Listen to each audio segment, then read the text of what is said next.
ষষ্ঠ উপজেলা পরিষদ নির্বাচনের দ্বিতীয় ধাপে দিনব্যাপী লক্ষ্মীপুরের রামগঞ্জের বিভিন্ন এলাকায় প্রচারণায় ব্যস্ত প্রার্থীরা। নির্বাচনকে কেন্দ্র করে রবিবার দিনব্যাপী রামগঞ্জের বিভিন্ন এলাকায় গণসংযোগ ও উঠান বৈঠক করেছেন আনারস প্রতীকের চেয়ারম্যান প্রার্থী মোহাম্মদ ইমতিয়াজ আরাফাত। জানান, ভোটারদের ব্যাপক সাড়া পাচ্ছেন তিনি। একই উপজেলায় নির্বাচনে অংশ নিচ্ছেন আরও ৩ প্রার্থী।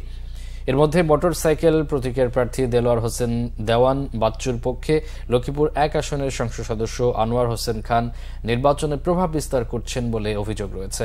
ইমতিয়াজ আরাফাতের অভিযোগের ভিত্তিতে রিটার্নিং কর্মকর্তা ও অতিরিক্ত জেলা ম্যাজিস্ট্রেট প্রিয়াঙ্কা দত্ত এমপি আনোয়ার খানকে নির্বাচনী প্রচারণায় অংশ না নিতে চিঠি দিয়েছেন। এরপরও এমপি বিভিন্নভাবে স্থানীয় জনপ্রতিনিধি, রাজনৈতিক নেতাদেরকে মোটরসাইকেল প্রতীকে ভোট দেওয়ার জন্য নির্দেশনা দিচ্ছেন বলে অভিযোগ পাওয়া গেছে। এ বিষয়ে রিটার্নিং কর্মকর্তা ও অতিরিক্ত জেলা ম্যাজিস্ট্রেট প্রিয়াঙ্কা দত্ত বলেন, নির্বাচনী প্রচারণায় অংশ না নিতে এমপিকে চিঠি দিয়ে অনুরোধ করা হয়েছে। সুষ্ঠুভাবে ভোট গ্রহণের সকল প্রস্তুতি রয়েছে বলেও জানান তিনি। বলেন, ম্যাজিস্ট্রেটের পাশাপাশি আইনশৃঙ্খলা বাহিনীর পর্যাপ্ত সদস্য ভোট কেন্দ্রে উপস্থিত থাকবেন।